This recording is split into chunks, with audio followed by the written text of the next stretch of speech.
I had dreamed of living alone since high school. I wanted to arrange everything to my liking, to be independent.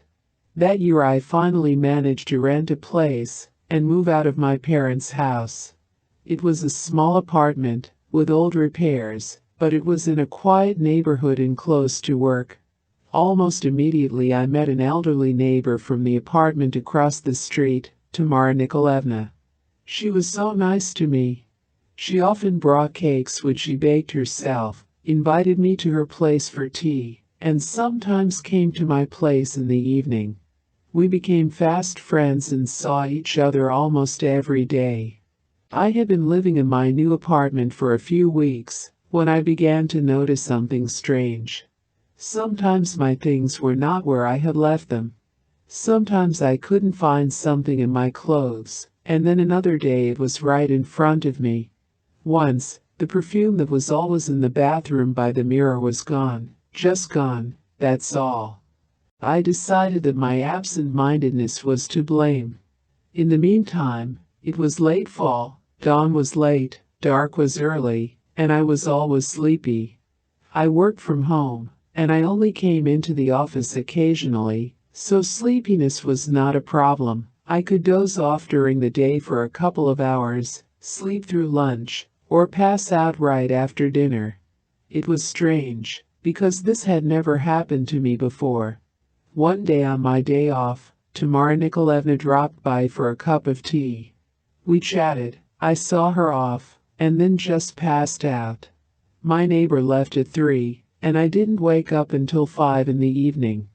The smell in the room was wrong, and then I noticed that the sheet on the bed next to me was wrinkled. I put my palm on it, and it was warm, like someone had just laid there. Maybe I'd been tossing and turning in my sleep. But then what about the smell?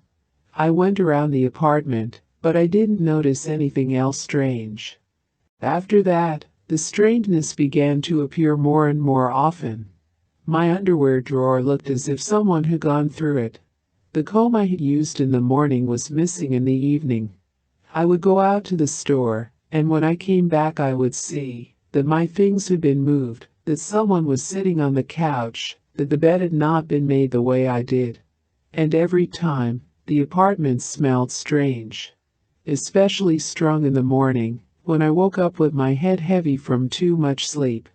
I did not tell my parents about it, but once I shared my fears with my neighbor. Tamara Nikolaevna listened to me attentively, sympathized. You work so much, you don't get enough air, you must be exhausted, tired, and that is why you are afraid of things. That calmed me down, but only temporarily. Why was my toothbrush not in the cup, but next to it?